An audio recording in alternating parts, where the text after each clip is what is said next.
Hi, hello, welcome friends. ఈ వీడియోలో వచ్చేసి మనం in continuation with last class that is risk assessment and internal control activities మనం చూస్తున్నాం కదా. ఈ చాప్టర్లో up to 10 questions completed. Now 11th questions.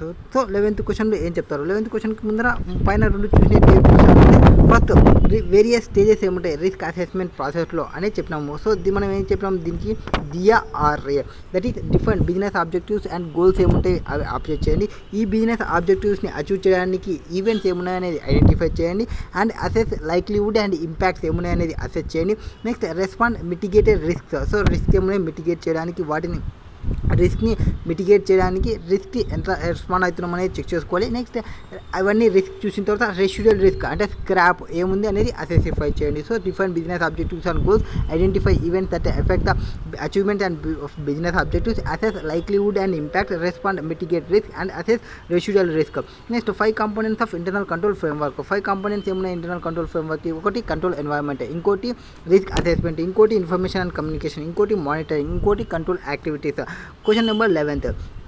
During the course of the audit, the auditor noticed material weaknesses. So material weaknesses ni notice చేసినాడు in the internal control systems and he wishes to communicate the same to the management. So auditor ఏం చేసినాడు, material వీక్నెస్ని identify చేసినాడు ఎక్కడ internal control సిస్టమ్స్లో. అతను ఇప్పుడు ఏమనుకుంటాడు, communicate చేయాలనుకుంటున్నాడు మేనేజ్మెంట్తో. You are required to LED the important points the auditor should keep in mind while drafting the letter of weaknesses in internal control systems. So letter of weaknesses గురించి చెప్పేటప్పుడు drafting ఏం చేసుకోవాలి, ఏమేమి మైండ్లో పెట్టుకోవాలి అనేది question. So important points to be kept in mind while drafting the letter of weakness. So letter of weakness అన్నప్పుడు ఇప్పుడు మనం ఎవరు చెప్తున్నాము, మేనేజ్మెంట్కి చెప్తున్నాము. So SA 6265 that is communicating deficiencies in internal control to those charged with governance and management. మామూలుగా 260 ప్రకారం communicating those charged with governance చెప్తాము. 265 ఏమంటే డిఫిషియన్సీస్, ఇంటర్నల్ కంట్రోల్లో ఉన్న డిఫిషియన్సీని కమ్యూనికేట్ చేయడానికి to those charge with governance and మేనేజ్మెంట్కి 265 యూజ్ చేస్తాము. The auditor shall include in written communication of significant deficiencies in internal control. So auditor ఏం చేయాలి, రిటర్న్ కమ్యూనికేషన్లో సిగ్నిఫికెంట్ డిఫిషియన్సీ ఏమున్నాయి ఇంటర్నల్ కంట్రోల్లో రిటర్న్ కమ్యూనికేషన్లో అవి చెక్ చేసుకోవాలి. ఫస్ట్ దీనికోసం ఏం చేయాలి, a description of the deficiencies and an explanation of their potential effect. So description ఇవ్వండి. ఫస్ట్ డిఫిషియన్సీస్ ఏమో వాటికి సంబంధించి డిస్క్రిప్షన్ ప్రొవైడ్ చేయడం, తర్వాత ఎక్స్ప్లెనేషన్ ప్రొవైడ్ చేయాలి ఆఫ్ దేర్ పొటెన్షియల్ ఎఫెక్ట్కి సంబంధించి. So description of deficiency and explanation of their potential effect. So description తర్వాత దానికి సంబంధించి sufficient information to enable those charged with governance and management to understand the context of communication. So డిస్క్రిప్షన్కి డిఫిషియన్సీకి సంబంధించి discrimination ఇచ్చినామా and potential ఎఫెక్ట్కి సంబంధించి explanation ఇచ్చినామా. ఓకే, నెక్స్ట్ సఫిషియంట్ ఇన్ఫర్మేషన్ అనేది ఉందా, ఏది those charge with governance and మేనేజ్మెంట్కి సంబంధించి దాన్ని అండర్స్టాండింగ్ చేసుకొని ఇన్ ద కాంటెక్స్ట్ ఆఫ్ కమ్యూనికేషన్లో. నెక్స్ట్ ఫస్ట్ ఇవి ఏమి చెప్పినాము, ఇప్పుడు ESTకి చెప్పినాము. ఫస్ట్ దట్ ఈ సఫిషియంట్ ఇన్ఫర్మేషన్ ఉండాలి ఎవరికి దోస్ చార్జ్ విత్ గవర్నమెంట్స్కి కమ్యూనికేట్ చేయాలంటే, అండ్ డిఫిషియన్సీకి అండ్ డిస్క్రిప్షన్ ఉండాలి, ఎక్స్ప్లెనేషన్ ఉండాలి పొటెన్షియల్ ఎఫెక్ట్కి సంబంధించి. నెక్స్ట్ ఇన్ అదర్ వర్డ్స్లో చెప్పాలంటే the auditor should communicate material weaknesses to the management or audit committee. ఎవరికి, మేనేజ్మెంట్కి కానీ ఆర్ ఆడిట్ కమిటీకి కానీ మెటీరియల్ వీక్నెసెస్ని కమ్యూనికేట్ చేయాలి ఇఫ్ యానీ ఆన్ టైమ్లీ బేసిస్లో. This communication should be preferable in writing through letter of weakness or management letter. Important point with regard to such letter are as follow. So the letter list down the areas of weakness in the system and offer suggestions for improvement. So లెటర్లో ఏం చేయాలి, areas of weaknesses ఏముంటాయనేది list down చేయాలి and suggestions ఏముంటాయనేది improvement చేసుకోవడానికి suggestions ఏమి ఇవ్వాలనేది అవి చూసుకోవాలి. సో ఏరియాస్ ఆఫ్ వీక్నెసెస్ చూసుకోవాలి, సజెషన్స్ ఇంప్రూవ్మెంట్కి సంబంధించి సజెషన్స్ చూసుకోవాలి. నెక్స్ట్ ఈ should clearly indicate that it discuss only weaknesses which have come to the attention of the auditor has a result of his auditor and that is examination has not been design to determine the advocacy of internal control. ఇక్కడ ఏం చెప్పాలంటే auditor first lead down చేసుకున్నామా areas of వీక్నెసెస్కి. Okay, తర్వాత క్లియర్గా చెప్పాలి ఏవైతే weaknesses అతని యొక్క ఇంటెన్షన్, అతని యొక్క అటెన్షన్కి వచ్చినావో వాటి గురించి ఒకటే డిస్కషన్ చేస్తున్నట్లు. And is examination has not been design to determine advocacy of internal control management. ప్రతి ఒక్క ఫ్రాడ్ని, ప్రతి ఒక్క వీక్నెస్ని నేను తీసుకొని వస్తాను చెప్పకూడదు. ఏవైతే అతను వర్క్ చేస్తున్నప్పుడు అటెన్షన్కి వచ్చినావో అతని అటెన్షన్కి వాటి గురించి మాత్రమే రాసిన అనేది చెప్పాలి క్లియర్గా. And this letter serves A variable reference document for management for the purpose of revising the system and insisting on it's strict implementation. So ఈ లెటర్ ఎట్లా సర్వ్ చేస్తారంటే ఒక వ్యాలిడ్ రిఫరెన్స్ డాక్యుమెంట్ లాగా వర్క్ చేస్తుంది. ఎవరికి? మేనేజ్మెంట్కి. ఏ దానికోసం? సిస్టమ్ని రివైజింగ్ చేయడానికి ఆర్ ఇంప్లిమెంట్ చేయడానికి, స్ట్రిక్ట్ ఇంప్లిమెంట్ చేయడానికి, ఇన్సిస్ట్ చేయడానికి ఒక రిఫరెన్స్ డాక్యుమెంట్గా వర్క్ చేస్తుంది.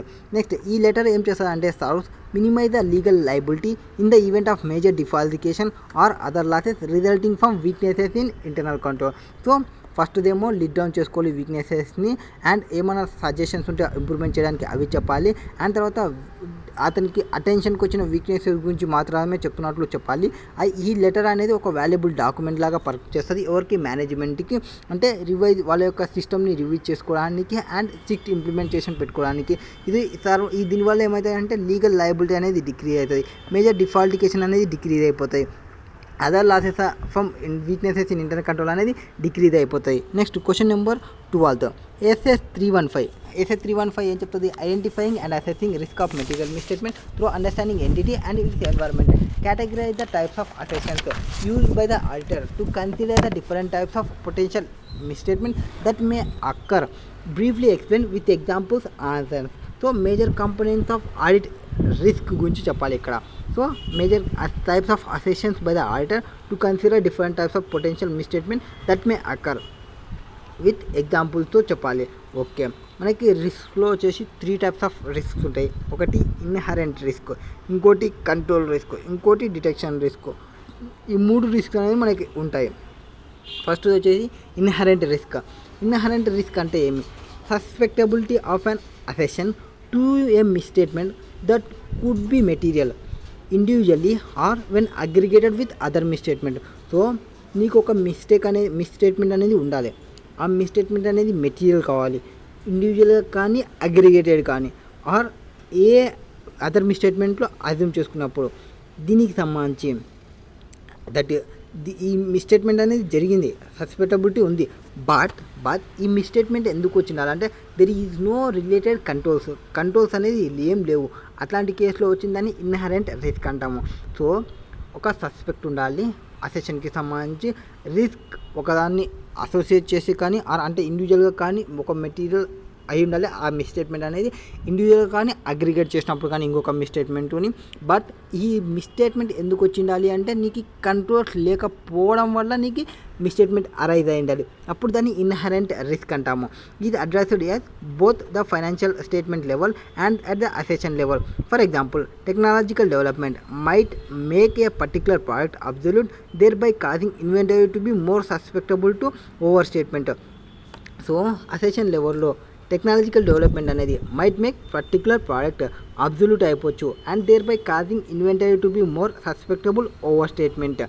నెక్స్ట్ ఇక్కడ మనకి ఎగ్జాంపుల్స్తో సహా చెప్పమన్నారు కామెంటరీకి. So there are the business and other risks that arise from the entity, objective, nature of operations and industry and the regulatory requirements, environment in which it operates and its size and complexity.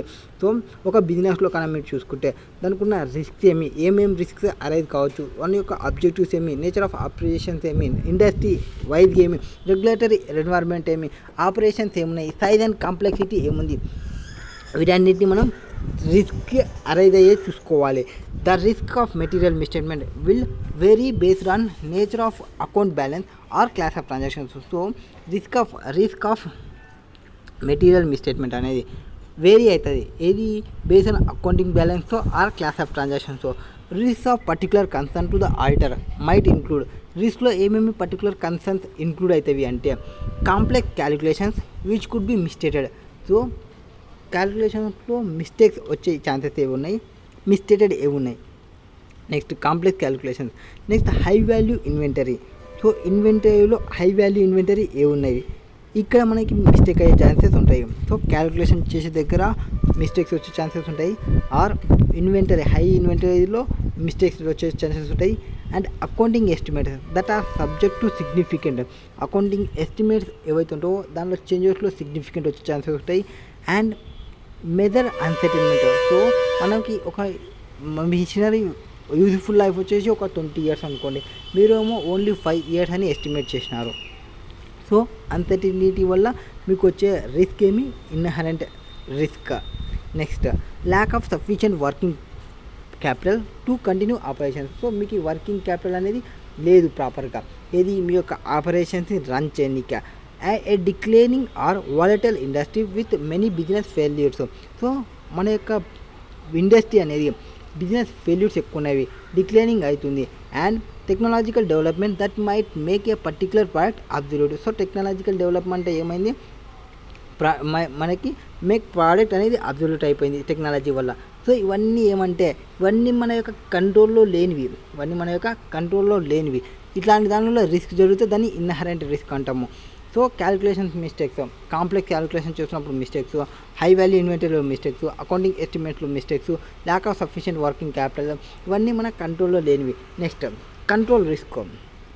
Do internal control in place mitigate the inherent risk. ఇక్కడ ఏమంటే నీకు controls ఉన్నవి, ఇంటర్నల్గా control system అనేది ఉంది. ఆ ఇంటర్నల్గా పెట్టిన కంట్రోల్ సిస్టమ్ అనేది ప్రివెంట్ చేయలేకపోయింది, ఆర్ డిటెక్ట్ చేయలేకపోయింది, ఆర్ కరెక్ట్ చేయలేకపోయింది టైమ్లీ బేసిస్లో.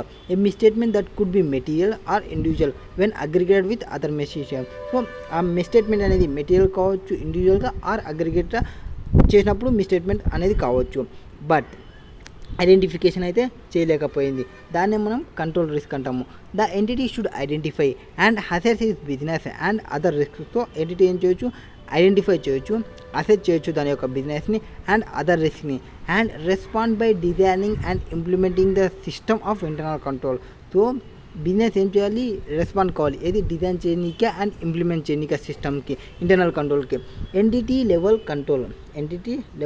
Control such as broad oversight, IT general control or HR policies are pervasive to all accessions, whereas activity level controls generally related to specific accessions.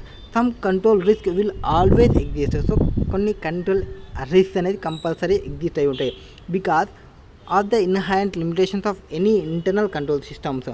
The auditor is required to understand the entity's internal control and performance procedure to assess the risk of material misstatement at an accession level. So నీకున్న controls ఏవైతే controls ఎగ్జిస్ట్లో ఉన్నావో ఆ controls అనేది ప్రాపర్గా work చేయకపోవడము, are నీకున్న controls అనే దానిలో limitations ఉండడం వలన ఏమన్నా మిస్టేట్మెంట్ జరిగితే దాన్ని మనం కంట్రోల్ రిస్క్ అంటాము. నెక్స్ట్ డిటెక్షన్ రిస్క్ అంటే risk that and entities internal control will not ఈ రిస్క్ ఏమంటే auditor will not detect. So పైన ఇంటర్నల్గా మేనేజ్మెంట్ వాళ్ళు కంట్రోల్స్ పెట్టుకొని మిస్టేట్మెంట్ ఐడెంటిఫై చేయలేకపోతే కంట్రోల్ రిస్క్ ఉన్నట్లు. ఆడిటర్ ఆడిట్ చేసిన తర్వాత డిటెక్ట్ చేయలేకపోతే డిటెక్షన్ రిస్క్ అవుతారు.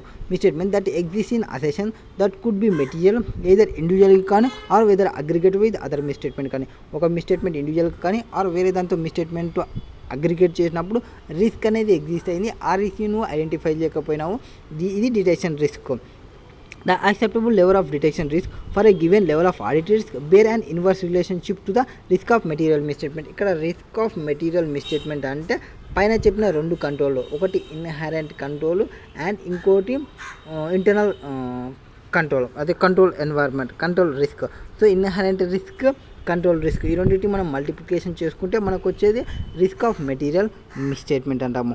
ఇక్కడ వచ్చే ప్రాబ్లమ్స్ ఏముంటాయి, auditor identifies assertions where there is a risk of material misstatement and consult audit procedures on those areas. In designing and evaluating the results of performing procedure the auditor should consider the possibility of selecting inappropriate audit procedure. So audit ప్రొసీజర్ని inappropriate audit ప్రొసీజర్ని నువ్వు select చేసుకోవడం, or appropriate audit ప్రొసీజర్ని నువ్వు misapplying చేసుకోవడం, or misinterpreting of result from the audit procedures. So inappropriate audit ప్రొసీజర్ని select చేసుకున్నా, or inappropriate misapplying the appropriate ప్రొసీజర్ని నువ్వు మిస్అప్లయింగ్ చేసుకున్నా, ఆడిట్ ప్రొసీజర్ని ఇన్అప్రాప్రియేట్ సెలెక్ట్ చేసుకున్నా, ఆర్ కరెక్ట్ ప్రొసీజర్ ఉన్నదని నువ్వు మిస్అప్లై చేసినా, or misinterpreting the result from audit procedures, ఇవన్నీ మనకి డిటెక్షన్ రిస్క్కి సంబంధించి. For example, if the top accountant is not competent enough for the assigned task it is quite possible that errors could occur in the financial స్టేట్మెంట్స్తో ఒక top accountant ఉన్నాడు వాడికన్నా వానికి ఇచ్చిన అసైన్మెంట్స్ టాస్క్ అనేది ప్రాపర్గా వర్క్ చేయకుంటే అప్పుడు మనకి ఫైనాన్షియల్ స్టేట్మెంట్లో ఎర్రర్స్ వచ్చే ఛాన్సెస్ ఉంటాయి. However the nature of such error will not often be confined a single account balance, transaction stem or disclosures. In addition, the error is not likely to be confined to a single assertion such as completeness of sales. It could easily relate to other assertions such as accuracy, existence, valuation. So వీడు accountant చేసే work loss అనేది means అక్కడ వచ్చే risk అనేది only to the extent of ఒక class of ట్రాన్సాక్షన్కి మాత్రమే కాదు. ఇప్పుడు సేల్స్లో ఒక ఎంట్రీ వేసినాము, సేల్స్లో ఒక ఎంట్రీ అనేది 1 lakh బదులు 10 lakhs వేసినాడు. ఆ 10 lakhs ఎఫెక్ట్ ఓన్లీ సేల్స్ అకౌంట్లోనే కాదు ఎక్సైజ్ అయ్యేది, సేల్స్ అక్యురసీ చేంజ్ అయిపోతుంది, ఎగ్జిస్టెన్స్ బ్యాలెన్స్ అనేది చేంజ్ అయిపోతుంది, వాల్యుయేషన్ అనేది చేంజ్ అవుతుంది. సో ఇవన్నిటిని అది ఎఫెక్ట్ చేస్తుంది. ఎట్లా ఎఫెక్ట్ చేస్తుంది? సేల్స్లో 10 lakhs వేసినావు అనుకోండి అంటే పేయబుల్ 10 lakhs వేసింటావు అంటే ఎగ్జిస్టెన్స్ పేయబుల్ వచ్చేసి నీకు 10 lakhs పడిపోతుంది అండ్ నువ్వు వాల్యుయేషన్ చేసుకోవాల్సి వస్తుంది. వాల్యుయేషన్ ప్రకారం ఫిజికల్గా ఆ పర్సన్ ఏమో 1 lakh అంటాడు, మనకేమో 10 lakhs ఉంటుంది అండ్ అక్యురసీ అనేది ఉండదు. Next question number 13th. Explain briefly flow chart techniques for evaluation of internal control systems. So internal control సిస్టమ్స్ని ఎక్స్ప్లెయిన్ చేయడానికి ఫ్లో చార్ట్ టెక్నిక్స్ చెప్పాలి. సో ఫ్లో చార్ట్ టెక్నిక్స్లో మనకి ఏముంటాయి అనేది చెప్పాలి. ఫస్ట్ ఫ్లో చార్ట్ టెక్నిక్స్ అంటే ఏమి? ఇది can also be resorted for evaluation of internal control. So మనకి ఉన్న ఇంటర్నల్ కంట్రోల్ సిస్టమ్స్ని ఎవాల్యుయేషన్ చేయడానికి యూజ్ చేసేదే flow chart techniques. It is a graphic presentation of internal controls in an organization and is normally drawn up to show the materials in each section or subsection. So internal కంట్రోల్స్ని first flow chart internal కంట్రోల్స్ని evaluation చేయడానికి use చేసే technique flow chart technique. Internal కంట్రోల్స్ని ఒక graphic ప్రజెంటేషన్లో పెట్టడం internal కంట్రోల్స్ని is organization and normally drawn up to show the controls in each section or subsection. So అది and has distinct from narrative form. It provides the most concise and comprehensive way for reviewing the internal controls and evaluators finding. So ఇక్కడ ఏం చెప్తానంటే narrative forms నుంచి distinct ఉంటుంది, most కన్సైటివ్ వేలో పోవాలి, comprehensive వేలో పోవాలి, రివ్యూ చేసుకోవాలి ఇంటర్నల్ కంట్రోల్స్ని అండ్ ఎవాల్యుయేటర్స్ని ఫైండింగ్ చేసుకోవాలి. In a flow chart narratives throw cannot perhaps be totally vanished or reduced minimum, and by that process it can successfully bring the whole control structure, especially essential parts thereof in condensed but wholly meaningful manner. So essential condensed but only meaningful manner. It gives bird I've అంటే ఈ flow chart ఎట్లా ఇస్తుంది అంటే మనకు ఒక bird ఐవీని ఇస్తుంది, మొత్తం ఓవర్వ్యూని అంతా ఒక చోట పెట్టేస్తుంది. ఆ system is drawn up as a result of the auditor review thereof. It should however not understood the details are not reflected in the flow chart. So మొత్తం డీటెయిల్స్ లేనప్పటికీ you can understand the details. Every detail relevant from the control point of view and details about how operation is performed can be included in the flow chart. So flow చార్ట్లో మనకి ఏముంటుంది, how operations performed, ఎట్లా operations perform అవుతున్నాయి అనేది flow చార్ట్లో ఉంటుంది. Especially flow chart is a diagram full with lines and symbols. So మనకి lines ఇట్లా, సింబల్స్ ఇట్లా, ప్లేస్లు ఇట్లా, and it is judicious use of them can be made. It is probable most effective way of presenting the state of internal control system in the clients organisations. Next drawing of flow chart. A flow chart is normally horizontal వేలో ఉంటుంది. One of which document and activities are shown to flow horizontally from section to section, and concerned section are shown as vertical columns. So concerned sections vertical columns లో పోతాయి, next కాలమ్స్లో పోతాయి. In appropriate cases an individual also may be shown as vertical columns head.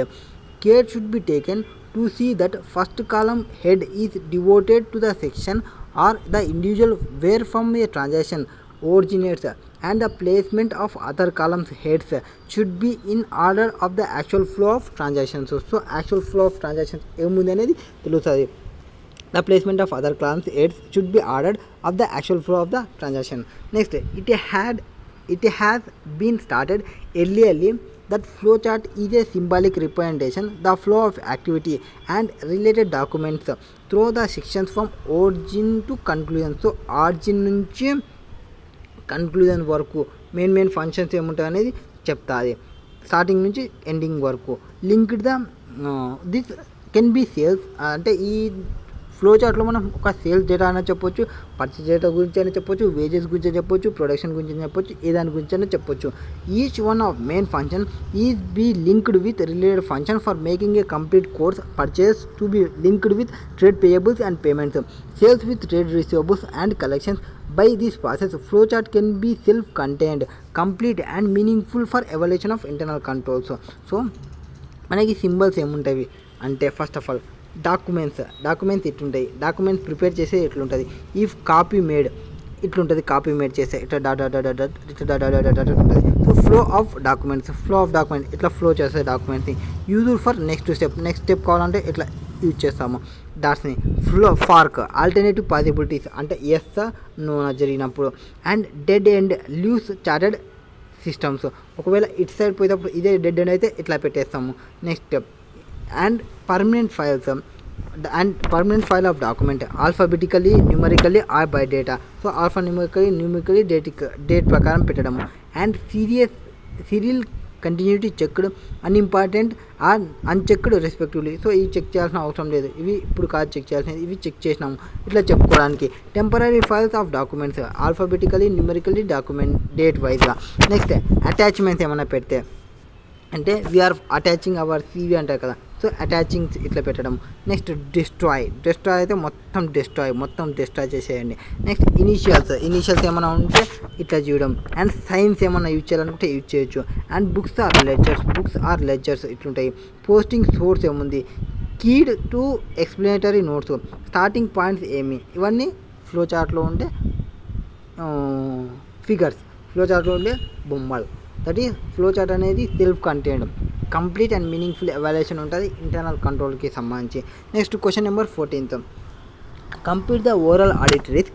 If looking to the nature of business, there are chances that 40% of bills service provided would be defaulted. Inquiring on the same matter, management has assured that internal control can prevent such defalcation 75%. So ఒక బిజినెస్ని overall business చూస్తుంటే ఎంత chances ఉంది, 40% chances ఉంది డిఫాల్కేట్ అయ్యే chances. And అందులో ఏమంటున్నావు, ఒక 75% అనేది మనం ఐడెంటిఫై చేయగలము అంటున్నావు. అంటే కంట్రోల్స్ ఐడెంటిఫై చేయగలనేది 75, అంటే ఐడెంటిఫై చేయలేని ఎంత 25, అంటే అదేమవుతుంది కంట్రోల్ రిస్క్ అయిపోతుంది. అండ్ ఇదేమి ఛాన్సెస్ ఏమి 40%, అంటే inherent risk. 40% inherent risk, 25% control risk. Has at part of auditor assess that the procedure he could apply in the remaining time to complete audit give him satisfaction level of detection of fraud and error to an extent of 60%. So satisfaction, so auditor ఎంతవరకు satisfy అయినాడు, 60% satisfy అయినాడు. 60% detect చేసినాడు అంటే 40% detect చేయలేదు, అంటే 40% will be the detection risk. Analyse the risk of material misstatement and find out overall audit risk. Accordingly India, yes, according to SA 200 ప్రకారం overall objective of the independent auditor and the conduct of an audit in accordance with standards on auditing. So SA 200 ప్రకారం ఏం చెప్తున్నాము, overall objectives ఏమి of the independent ఆడిటర్కి and conduct of audit in accordance with the standards on auditing. So the auditor risk is a risk that auditor will issue an inappropriate opinion while financial statement are material misstatement. So financial statements ఏమో material misstate అంటే నువ్వు qualified opinion ఇవ్వడం or unqualified opinion ఇవ్వడం or unmodified opinion ఇవ్వడం, ఇది జరుగుతుంది. అది audit risk అన్నమాట. So audit risk is the risk that the auditor will issue an inappropriate opinion when the financial statements are materially misstated. Audit risk has two components. ఒకటి risk of material misstatement and in detection risk. ఈ risk of material means మళ్ళీ రెండు ఉంటుంది, ఒకటి inherent risk, ఇంకోటి concurrent control risk. Relationship can be defined as follow. Audit risk is equal to risk of material misstatement in detection into detection risk.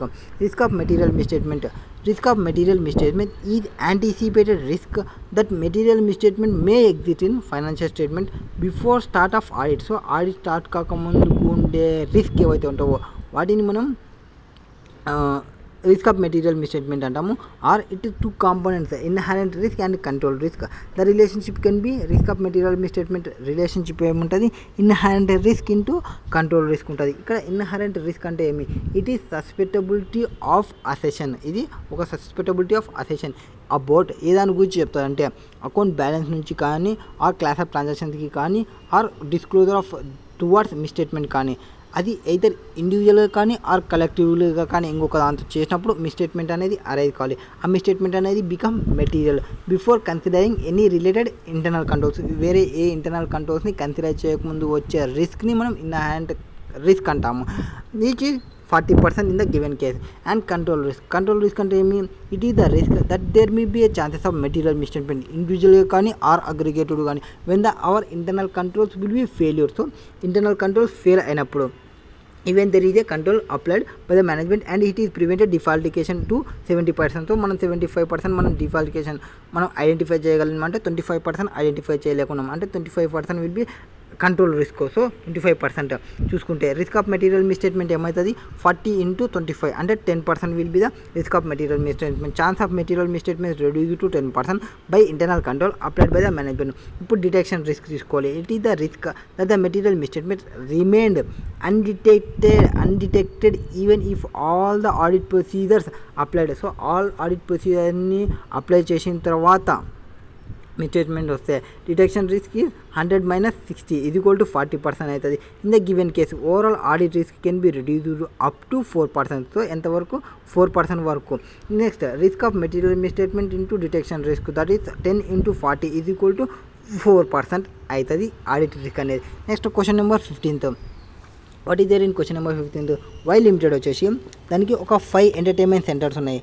To provide recreational facilities for public especially for childrens and youngsters at 5 different locations in the peripheral of 200 kilometers.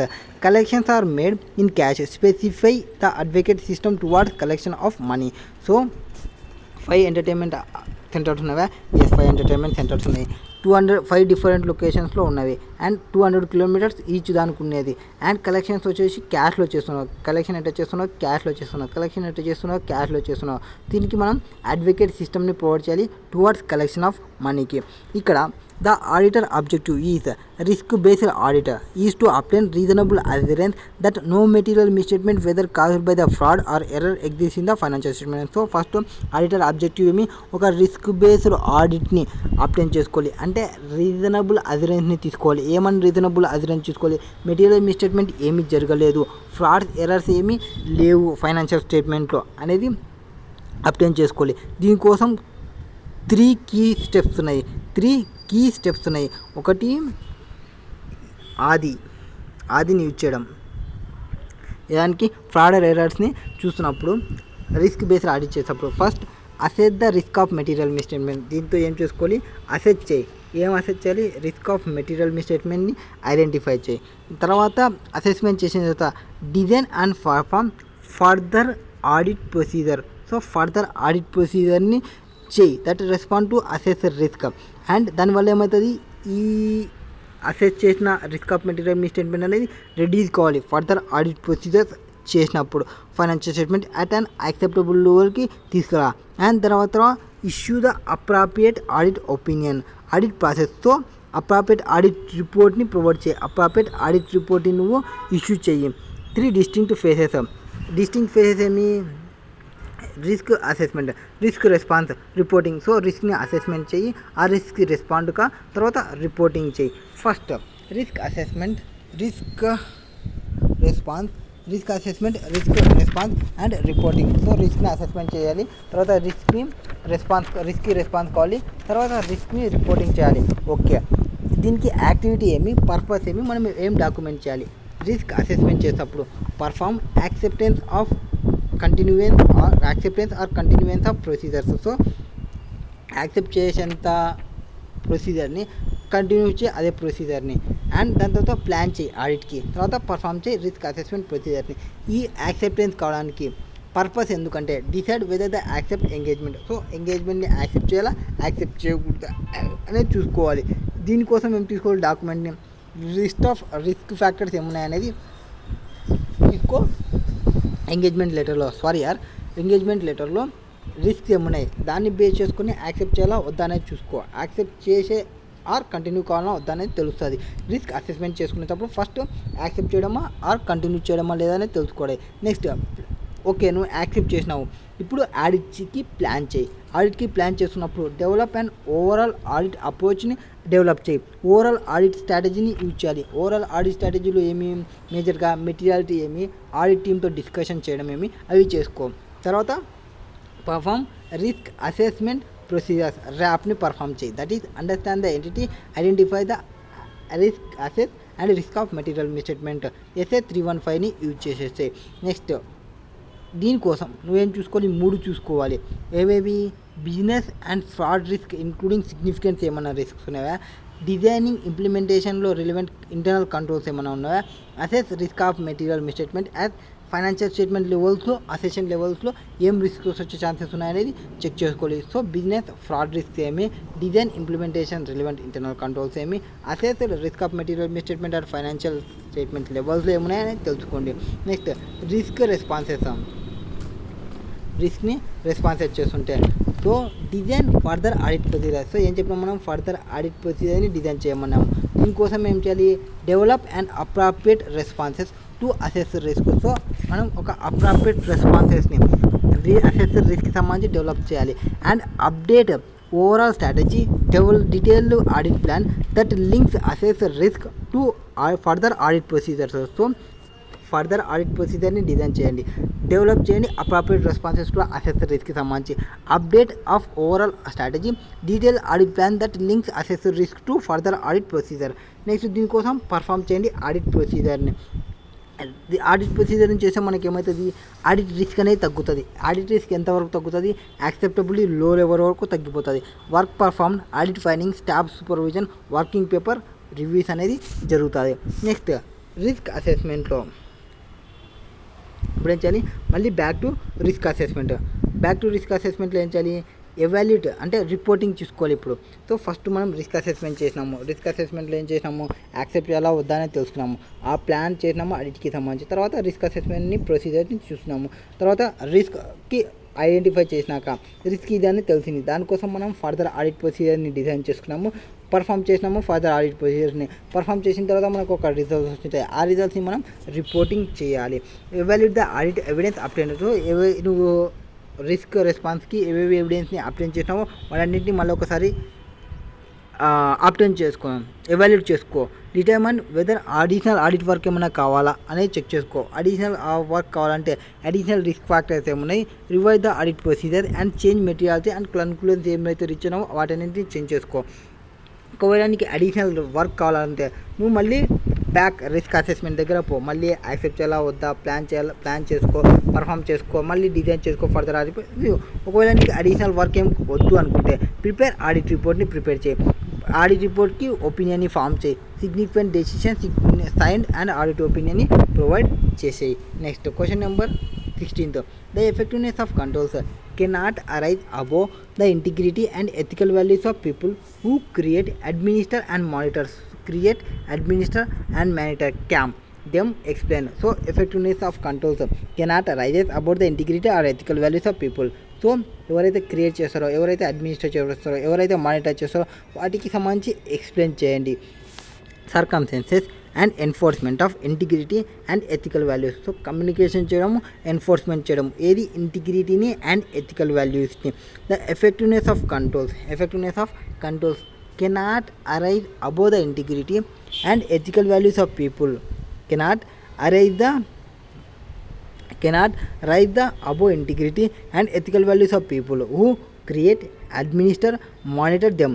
So effectiveness control అనేది cannot rise అంటే మనం పెట్టుకున్న integrity, మనం పెట్టుకున్న ethical values ఎవరైతే మనం create చేసింటారో, ఎవరైతే administrate చేస్తుంటారో, ఎవరైతే మానిటర్ చేస్తుంటారో దాన్ని క్రాస్ అయ్యి పోకూడదు. మనం పెట్టుకున్న కంట్రోల్స్ అనేది మినిమం అంతవరకు ఉండాలి. ఎఫెక్టివ్నెస్ అనేది వాళ్ళు పెట్టిన వర్క్ అన్న ఎఫెక్టివ్నెస్ ఉండాలి.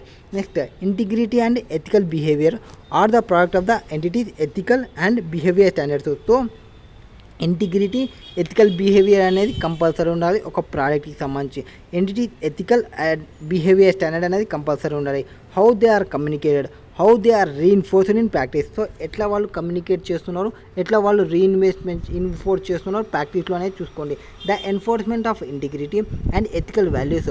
Enforcement of integrity and ethical values includes, for example, management actions to eliminate or mitigate incentives or temptations that might prompt personnel to engage in dishonest, illegal or unethical acts. So ఇక్కడ మనం ఏం చేయాలి?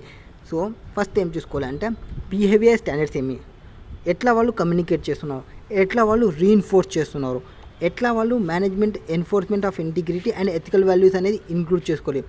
అంటే ఇక్కడ మనం ఏం చేసుకోవాలంటే ఇంటిగ్రిటీకి సంబంధించి బిహేవియర్ ఇంటిగ్రిటీ చూసుకోమని చెప్పినాము, పిఓఐ స్టాండర్డ్స్ చూసుకున్నాము. వాళ్ళు ఎట్లా కమ్యూనికేట్ చేస్తున్నారు, ఇంటిగ్రిటీ బిహేవియర్ స్టాండర్డ్స్ ఎట్లున్నాయి, వాళ్ళవి ఎట్లా రీఇన్ఫోర్స్ చేస్తున్నారు ప్రాక్టీస్లో అనేది చూసుకోండి. Enforcement of integrity and ethical values includes ఏమేమి ఇంక్లూడ్ అవుతాయి అంటే, ఫర్ ఎగ్జాంపుల్ మేనేజ్మెంట్ యొక్క యాక్షన్స్ టు ఎలిమినేట్ చేయనిక ఆర్ మిటిగేట్ ఇన్సెంటివ్స్ ఏమున్నాయి, వాళ్ళ టెంప్టేషన్స్ ఏమున్నాయి అంటే ప్రాంప్ట్ పర్సనల్గా to engage in dishonesty, illegal, unethical act దగ్గర అంటే వాళ్ళు టెంప్టేట్ అవుతున్నారా డిసానెస్ట్ చేయనిక, టెంప్టేట్ అవుతున్నారా ఇల్లీగల్గా వర్క్ చేయడానికి, టెంప్ట్ అవుతున్నారా వాళ్ళు అన్ఎథికల్గా యాక్ట్స్కి వాళ్ళు పర్ఫామ్ చేయనిక. The communication of the entity's policies and integrity and ethical values may include the communication of behaviour standards to personnel through policy statement and code of conduct by example. Next, question number 17th. Your engagement team is seeking advice from you as engagement partner regarding steps of risk identification. Elaborate. So మనం ఏం చెప్పాలి, step చెప్పాలి. ఏది రిస్క్ని identify చేయడానికి. Risk identify చేయడానికి steps ఏమంటే, first మనం ఆ రిస్క్ని ఐడెంటిఫై చేయాలంటే మనం స్టెప్స్ ఏం చెప్పాలి, అసెస్మెంట్ చేయమని చెప్పాలి ఫస్ట్, తర్వాత డిఫైన్ చేయమని చెప్పాలి, దాన్ని డాక్యుమెంటేషన్ చేయమని చెప్పాలి.